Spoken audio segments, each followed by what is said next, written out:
high. You spread my wings and fly me to the sky. I feel so alive. It's like my soul thrives in your light. But how I wish you'd be here with me all year around. Ramadan, Ramadan, Ramadan ya Habib. Ramadan, Ramadan.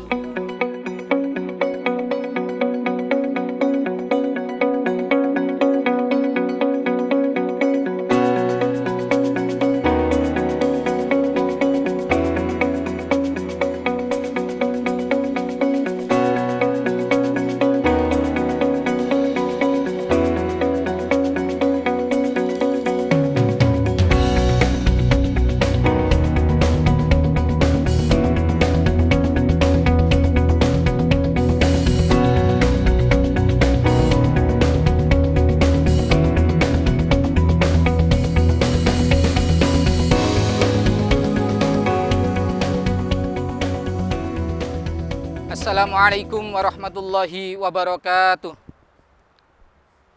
Bismillahirrahmanirrahim.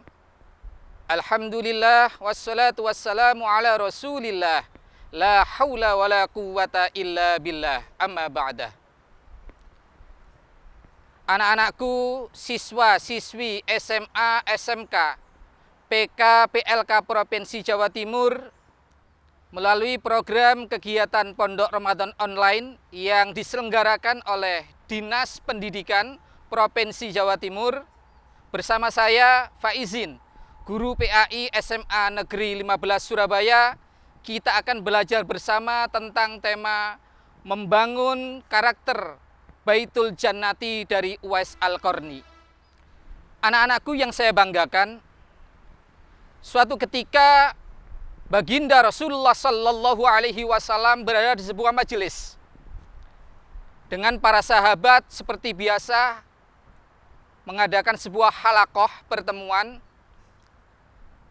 Tiba-tiba para sahabat kaget, heran mendengar ucapan Nabi Muhammad Sallallahu Alaihi Wasallam, ada seorang laki-laki, jika dia datang kemari, minta doalah kepada dia. Karena doa yang keluar dari mulutnya itu dikabulkan oleh Allah Subhanahu wa ta'ala. Anak-anakku yang saya banggakan, para sahabat heran. Mereka para sahabat yang setiap harinya hidup bersama Rasulullah Sallallahu Alaihi Wasallam.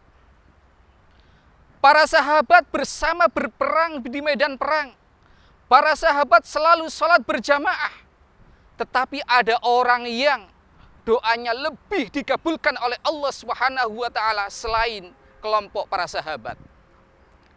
Lantas Rasulullah Sallallahu Alaihi Wasallam menyatakan dalam sebuah hadis yang diriwayatkan oleh Imam Muslim, Inna khairat tabi'in rajulun yuqalu lahu Uwais walahu walidah. Sungguh sebaik-baik tabi'in adalah seorang laki-laki yang disebut Uwais dan dia memiliki seorang ibu. Rasa penasaran sahabat bertambah. Kemudian Rasulullah memerintahkan kepada para sahabat untuk mencari, menemui orang yang disabdakan oleh Rasulullah Sallallahu Alaihi Wasallam. Dalam hadis riwayat Muslim juga dijelaskan, untuk menemukan Uwais Al-Qarni, Rasulullah Sallallahu Alaihi Wasallam memberikan tanda, yaitu adanya sebuah tanda putih di tengkuknya. Sehingga dengan identitas ini, kelak para sahabat diharapkan mampu bertemu dan mampu minta doa kepada orang yang dimaksudkan oleh Rasulullah Sallallahu Alaihi Wasallam.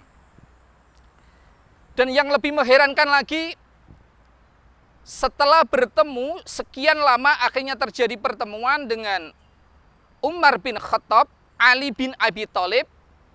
Selang berapa tahun kemudian, Uwais Al-Qarni ini meninggal dunia dan menggemparkan masyarakat Yaman. Mengapa? Karena saat itu Uwais Al-Qarni, seorang pengembala kambing, orang yang biasa-biasa saja, yang tidak dikenal sebagai ustadz, yang tidak dikenal sebagai ulama, hanya seorang penggembala kambing, tetapi ketika meninggal dunia, banyak orang berebut untuk memandikannya, banyak orang berebut untuk mengkafaninya, banyak orang berebut untuk menyolatinya.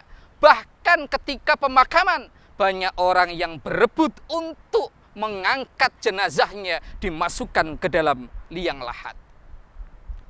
Lantas, amalan seperti apakah yang dimiliki oleh Uwais Al-Qarni sehingga mengantarkan beliau, orang yang tidak dikenal di bumi, orang yang tidak dikenal masyarakat, tetapi ketika meninggal dunianya, langit semuanya bergerak menurunkan para malaikat yang diperintahkan oleh Allah untuk menyambut kehadirannya di alam barzah.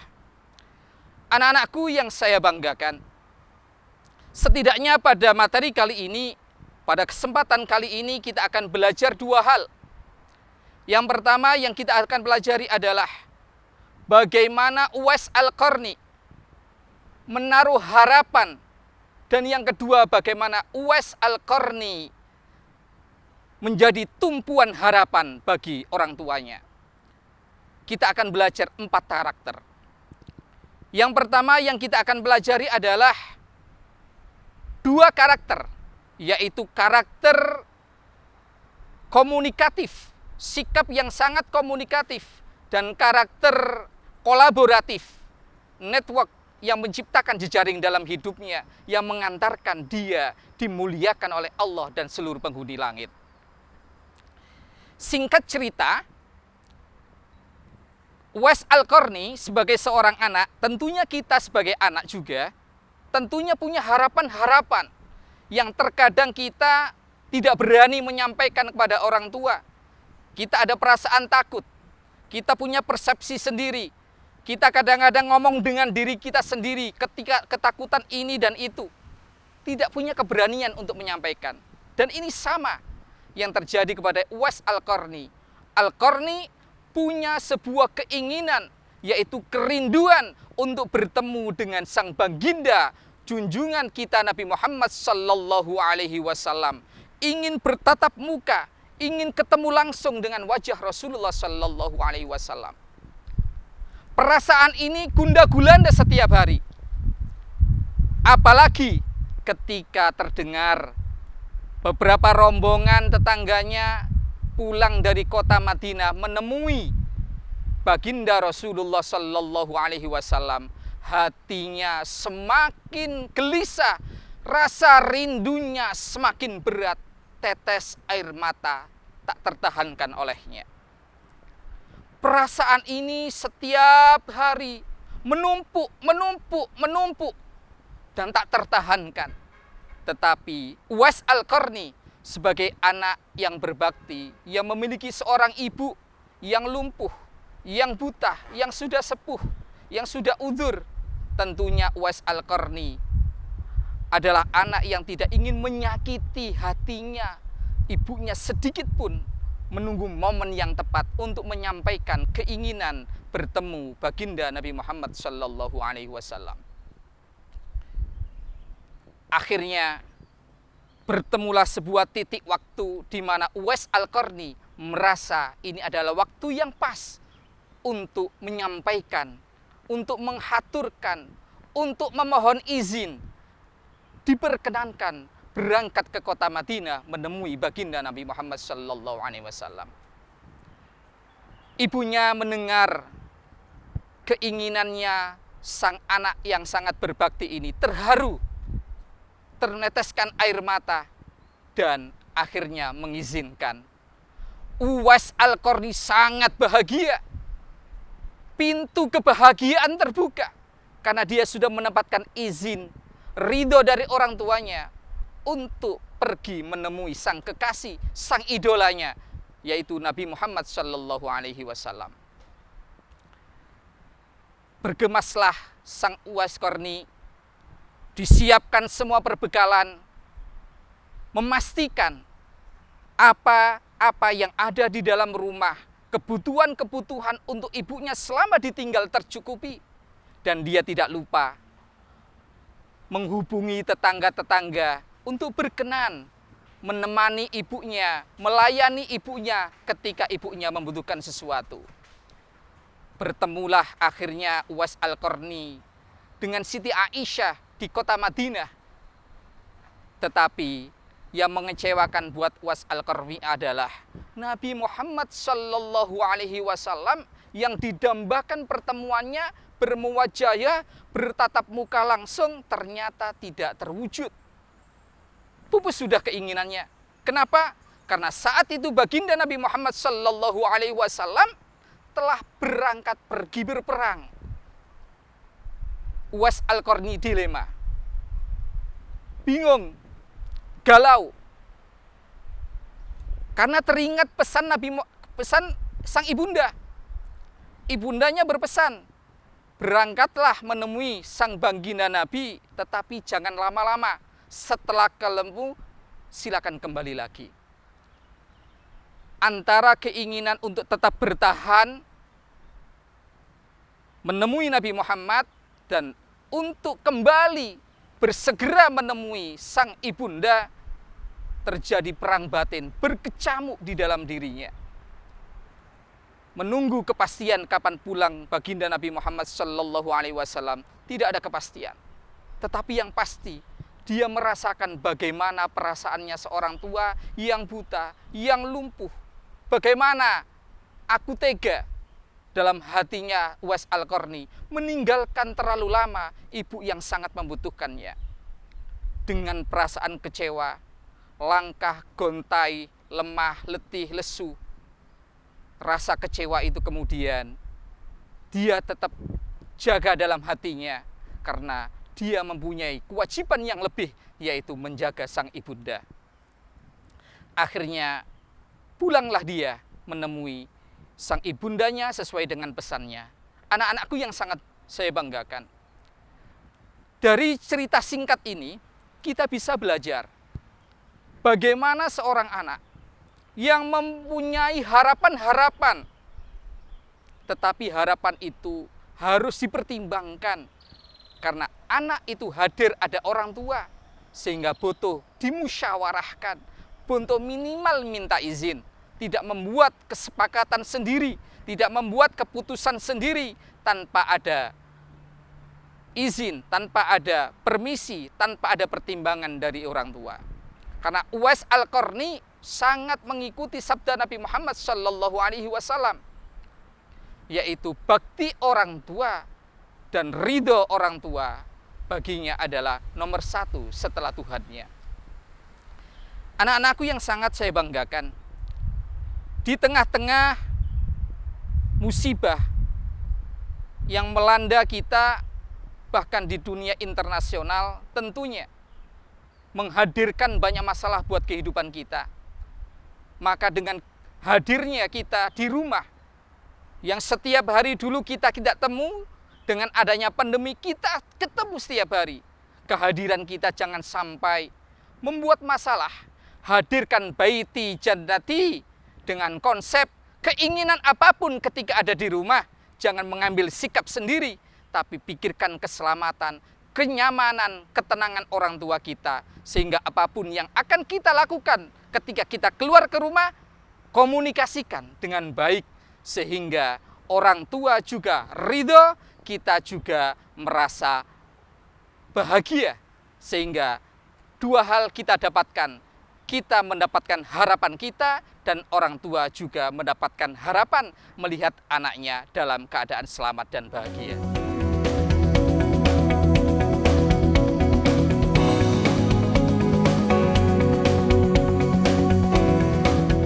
Anak-anakku, siswa, siswi SMA, SMK, PK, PLK Provinsi Jawa Timur yang sangat saya banggakan dan saya cintai, kita telah mempelajari dua karakter yaitu komunikatif dan kolaboratif ketika kita punya harapan. Pada kesempatan kali ini kita akan mengkaji bagaimana sikap kita seharusnya seperti yang dicontohkan Uwais Al-Qarni ketika seorang anak menjadi tumpuan harapan atas harapan orang tuanya. Tentunya di antara kita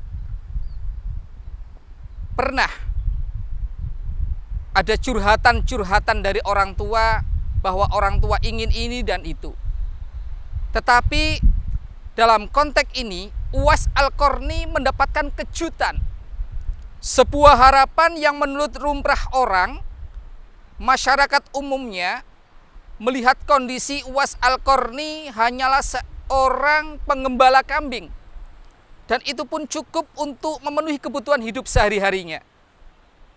Kejutan apa yang diberikan oleh ibunya kepada Uwais Al-Qarni? Yaitu keinginan sang ibu untuk berangkat haji ke kota Mekah. Uwais Al-Qarni sangat terkejut, tetapi tetap bersikap biasa, tidak menunjukkan rasa terkejutnya, sehingga menjaga hati ibunya jangan sampai sedih. Uwais Al-Qarni adalah seorang tokoh yang patut kita tiru. Uwais Al-Qarni ini adalah seorang tokoh yang patut kita teladani. Apa yang kita teladani? Yaitu daya kreatif dan inovatif ketika ingin mewujudkan impian orang tuanya. Ketiadaan, kekurangan, ketidakpunyaan bukan menjadi alasan untuk tidak mewujudkan keinginan dari orang tuanya. Uwais Al-Qarni berpikir bagaimana cara mewujudkan impian sang ibunya. Teringat Uwais Al-Qarni memiliki beberapa tabungan dari hasil jerih payahnya menjadi seorang penggembala kambing untuk dibelikan seekor lembu. Kemudian lembu yang dibeli itu dibuatkan sebuah kandang yang ditempatkan di atas bukit. Dan kemudian setiap pagi Uwais Al-Qarni melatih dirinya, mempersiapkan dirinya dengan lembu yang dia beli yang masih kecil. Karena keterbatasan uang yang dia miliki, dia menggendong lembu itu tiap pagi naik turun dari lembah menuju ke puncak bukit. Dilakukan setiap hari. Masyarakat sekitar terheran-heran. Bahkan ada yang menganggap kelakuannya Uwais Al-Qarni ini aneh. Bahkan ada yang menganggap gila. Tapi Uwais Al-Qarni teguh kepada pendiriannya, yaitu mewujudkan apa yang menjadi mimpi sang ibunda. Dilakukanlah Uwais Al-Qarni ini setiap hari. Tak terasa 8 bulan sudah Uwais Al-Qarni melatih ototnya, menggendong lembu yang awalnya kecil, ringan, sampai lembu itu berukuran 100 kg. Tepat setelah 8 bulan itu pula masa haji, musim haji datang. Akhirnya terjawab sudah. Masyarakat mulai terbelah matanya melihat, oh ini ternyata tujuan Uwais Al-Qarni yang setiap pagi mengangkat sang lembu, si lembu dari bawah ke puncak bukit untuk melatih ototnya, memastikan bahwa fisiknya kuat untuk menggendong ibundanya, yaitu berangkat haji. Anak-anakku, bayangkan jarak Yaman menuju ke kota Mekah itu adalah 590 km. Menggendong ibu, dan itu dilakukan tidak ada keluhan sama sekali. dengan semangat ingin membahagiakan orang tua. Ini yang patut kita tiru anak-anakku. Ketika kita mendengar ibu kita punya keluhan, bahkan mungkin tidak jarang orang tua kita menginginkan sesuatu agar kita melakukan sesuatu yang sangat mudah kita lakukan. Tetapi dengan mudahnya kita menolak. Dengan mudahnya kita membiarkan beliau. Tidak sebanding dengan yang dilakukan oleh Uwais Al-Qarni. Sesampai di kota Mekah, beliau berdua melaksanakan ibadah haji. Tepat di depan Ka'bah. Ibunya kemudian berdoa dan juga menyuruh anaknya Uwais Al-Qarni berdoa pula. Sang ibunya berdoa, "Ya Allah, ampunilah segala dosa-dosaku ya Allah. Ampunilah segala dosa-dosaku ya Allah." Lantas Uwais Al-Qarni yang terdiam mendengar sang ibunya berdoa terkait dosa-dosanya. Uwais Al-Qarni yang diperintahkan oleh ibunya berdoa, beliau menjawab dan berdoa, "Ya Allah, ampunilah segala dosa-dosa ibuku. Ya Allah, ampunilah segala dosa-dosa ibuku." Sontak terkaget-kaget dalam batinnya sang ibu. Kenapa Uwais Al-Qarni tidak mendoakan untuk dirinya sendiri? Justru mendoakan ibunya untuk diampuni dosanya oleh Allah. Anak-anakku yang dimuliakan oleh Allah dan ia sangat-sangat banggakan. Uwais Al-Qarni lantas menjawab, "Ibuku, cukup dengan diampuninya dosa-dosa ibuku, ibuku akan bisa masuk surga. Dan dengan diampuninya dosa-dosa ibuku, itu cukup menjadi penyebab aku nanti masuk ke surga." Meneteslah air mata sang ibu. Berderailah air mata Uwais Al-Qarni pula. Mereka saling menangis di hadapan Ka'bah. Kemudian mereka pulang dan kembali. Anak-anakku, siswa-siswi SMA, SMK, PK, PLK, Provinsi Jawa Timur yang sangat saya banggakan. Artinya apa di balik sejarah ini? Kata Pak Soekarno, jas merah, jangan sekali-kali melupakan sejarah. Kita melihat bahwasanya untuk dekat kepada Allah tidak cukup hanya kita mengandalkan sholat. Tidak cukup hanya mengandalkan puasa. Tidak cukup hanya mengandalkan ibadah ritual yang lain. Bahkan tidak sedikit ayat-ayat Allah, nama-nama Allah ketika disebut di Al-Quran digandengkan dengan yaitu menyebut orang tua. Dan semoga ketika kita mendengar keluhan bapak ibu kita, baik dikala beliau masih bisa melakukan, sanggup melakukan, tapi kita sebagai anak jangan pernah mengeluh walaupun mungkin sepertinya tidak bisa.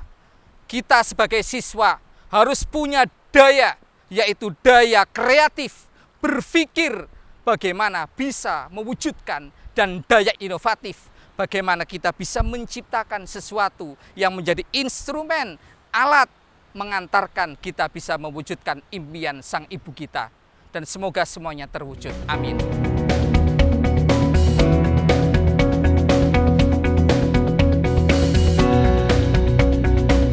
Anak-anakku, siswa-siswi SMA, SMK, PK, PLK, Dinas Pendidikan Provinsi Jawa Timur yang sangat saya banggakan. Utamanya di tengah-tengah pandemi ini tantangan buat kita, seluruh siswa, untuk memiliki daya kreatif, daya inovatif, daya komunikatif, dan daya kolaboratif untuk mewujudkan bakti orang tua dengan di saat kita yang oleh Allah dikembalikan ke keluarga masing-masing. Yang awalnya kita belajar di rumah dengan porsi sekian jam, sekarang menjadi full time.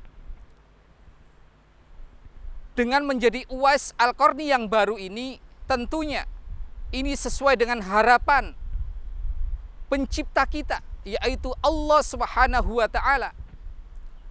Di mana ditegaskan dalam surat Al-Isra, surat ke-17 ayat 23 dan 24. A'udzu billahi minasyaitonir rajim. Bismillahirrahmanirrahim. Wa qadha rabbuka alla ta'budu illa iyyahu wa bil walidaini ihsana. Imma yablughanna 'indakal kibara ahaduhuma aw kilahuma fala taqul lahumā uffin wa la tanharhumā wa qul lahumā qawlan karīmā. Wakhfid lahumā janāha dhulli minar rahmati wa qur rabbirhamhumā kamā rabbayani shaghīrā. Nilai 4 karakter yang ditampilkan Uwais Al-Qarni dalam perjalanan hidupnya yang mengantarkan seorang Uwais Al-Qarni yang tidak terlalu dikenal di bumi. Tetapi ketika meninggal di dunia, seluruh penduduk langit dikerahkan oleh Allah. Para malaikat menyambut dan masyarakat Yaman tersentak kaget semua. Siapa itu Uwais Al-Qarni? Rahasia besarnya adalah betapa tulusnya dia menciptakan daya-daya dalam membaktikan diri kepada orang tuanya. Selanjutnya bagaimana kita seharusnya? Tentu hidup kita berbeda dengan Uwais Al-Qarni, apalagi di masa pandemi seperti ini. Setidaknya kita bisa berbakti dengan cara seperti yang dijelaskan oleh Allah dalam surat Al-Isra yang saya baca tadi. Yang pertama adalah kita bergaul di rumah ihsana. Allah memakai kata ihsan yang lebih dari kata ma'ruf. Ihsan ini adalah suatu situasi kejiwaan yang sangat lembut, di mana dijelaskan di ayat selanjutnya. Ketika kedua orang tua kita atau salah satu di antara keduanya telah lanjut usia, maka di sini adalah wala taqul lahumā uffin. Jangan mengatakan ketika orang tua mengatakan sesuatu. Karena orang yang semakin lanjut usia, secara kejiwaan itu akan dikembalikan kepada Allah seperti bayi yang akan lahir. Sehingga tidak sedikit orang tua yang sudah berusia 80, 70 lebih sensitif. Bahkan mungkin agak kanak-kanakan. Bahkan sendok pun kadang-kadang dipegang mencari sendoknya di mana.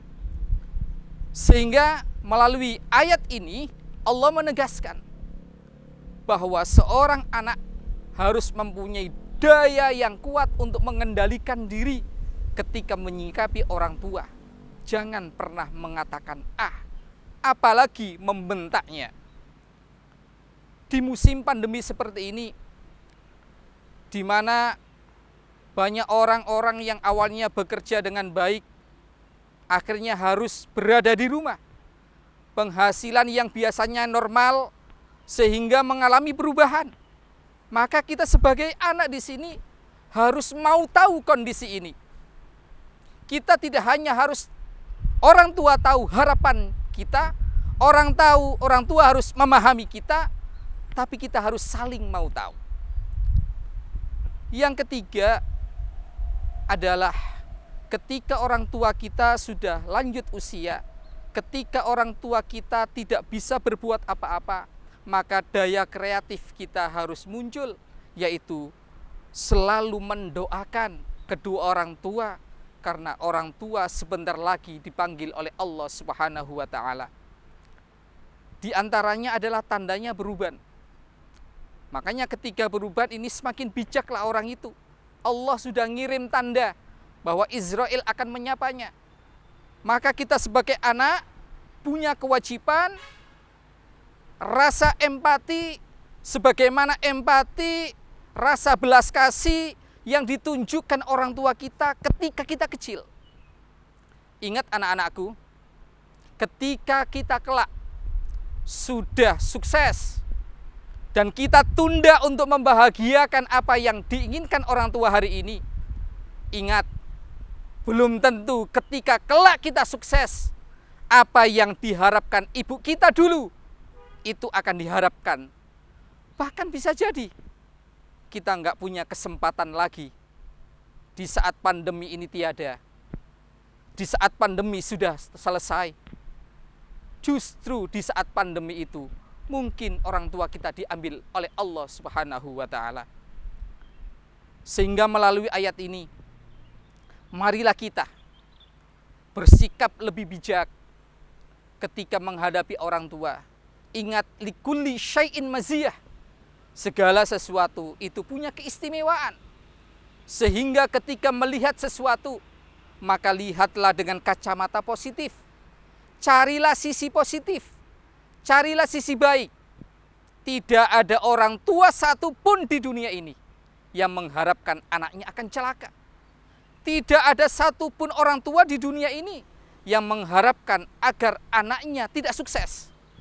Tetapi kadang-kadang orang tua yang memiliki rasa khawatir berlebihan, itu kadang-kadang membuat anak semakin tidak kreatif. Sehingga dalam kesempatan kali ini, ingatlah 4 daya yang harus kita miliki. Ibarat memancing, kita tidak cukup hanya membawa diri. Kita perlu membawa perahu. Kita perlu membawa pancing. Sehingga di dalam berbakti kepada orang tua, tidak cukup hanya melakukan apa yang akan diinginkan orang tua, tetapi harus diimbangi dengan daya komunikasi, sehingga apa yang kita berikan tidak menyakiti hatinya. Tidak sedikit orang tua yang tersinggung. Kenapa? Ketika kita memberikan sesuatu yang mungkin menurut kita baik, tapi karena cara kita kurang baik, mungkin agak judes, mungkin ketika kita melakukan sesuatu yang diinginkan orang tua, kita juga melakukan, tetapi wajah kita menunjukkan ketidaksukaan dan ketidakrelaan. Maka di sini, mari di kesempatan ini kita belajar banyak dari Uwais Al-Qarni, selalu senyum bahagia, karena hadis Rasulullah Sallallahu Alaihi Wasallam menegaskan, ridallahi fi ridal walidain, wa sukhtullahi fi sukhtil walidain. Ridha Allah itu di dalam ridhonya orang tua. Dan murka Allah itu ada di dalam murka orang tua. Sehingga usahakan dalam hidup ini. Mungkin kita ingin, Bu, saya ingin ada ujian. Jangan langsung ngambil sikap, langsung daftar sendiri. Datangi ibu kita, Ibu, hari ini saya ingin daftar di sekolah A, B, C. Saya bingung, Bu. Tolong saya diberikan bimbingan. Sebelum salat istikharah, Ibu. Kita ajak komunikasi. Sehingga apa? Ridho ibu itu akan dapat. Sehingga sukses yang kita dapat nanti diberkahi juga oleh Allah Subhanahu wa Ta'ala. Anak-anakku, siswa, siswi, SMA, SMK, PK, PLK, Dinas Pendidikan Provinsi Jawa Timur, hidup ini tidak semudah yang kita bayangkan. Logika itu menempati urutan kesekian, karena banyak kehidupan-kehidupan yang mungkin tidak bisa kita logika. Ambil contoh yang sama dengan Uwais Al-Qarni, yaitu ayahnya Imam Syafi'i sebelum menikah. Beliau sangat menjaga kesucian dirinya, bukan hanya suci dari hadas kecil dan hadas besar, tetapi menjaga kesucian apa yang dia makan penuh dengan kehalalan. Demi untuk menghalalkan sebuah buah yang dia makan, yang ditemukan di aliran sungai, diambil karena kelaparan, dia mengambil, kemudian ingat ini tidak jelas hukumnya. Kemudian mencari dan bertemu dengan orang pemilik apel tersebut. Minta direlakan minta diridhokan, agar apa yang sudah tergigit walaupun satu gigitan itu tidak menjadi penyebab, menjadi penghalang dia masuk surganya Allah.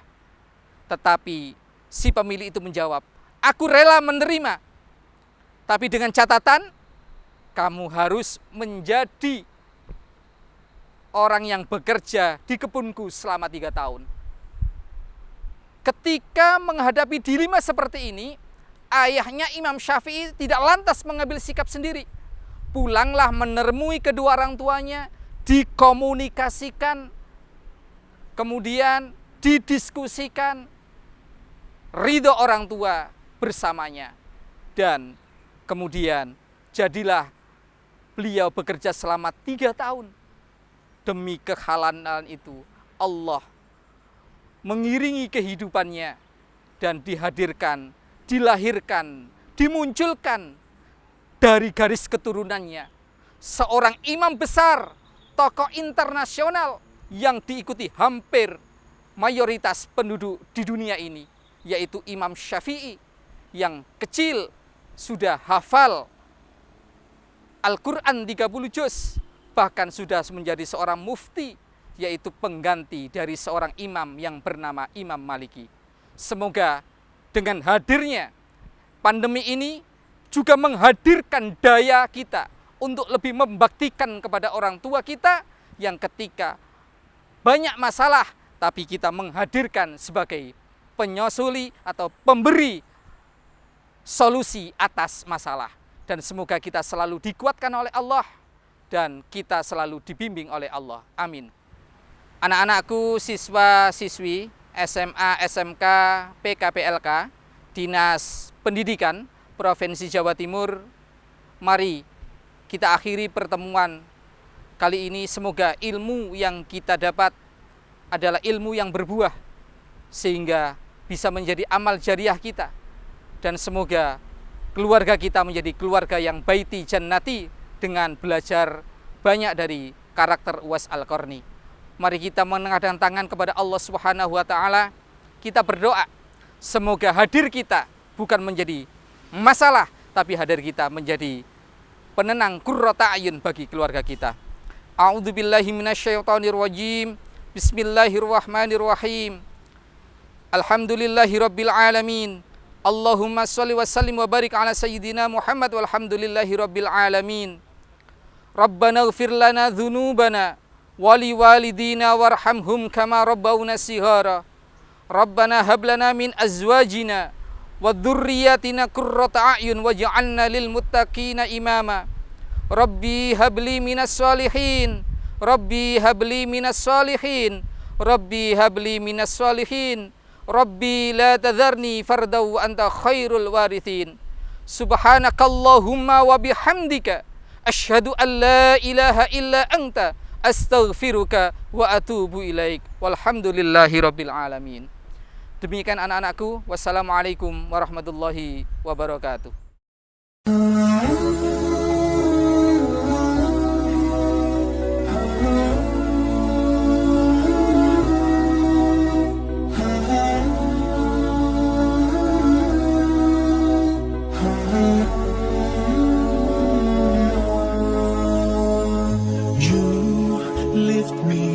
High, you spread my wings and fly me to the sky. I feel so alive, it's like my soul thrives in your light. But how I wish you'd be here with me all year around. Ramadan, Ramadan.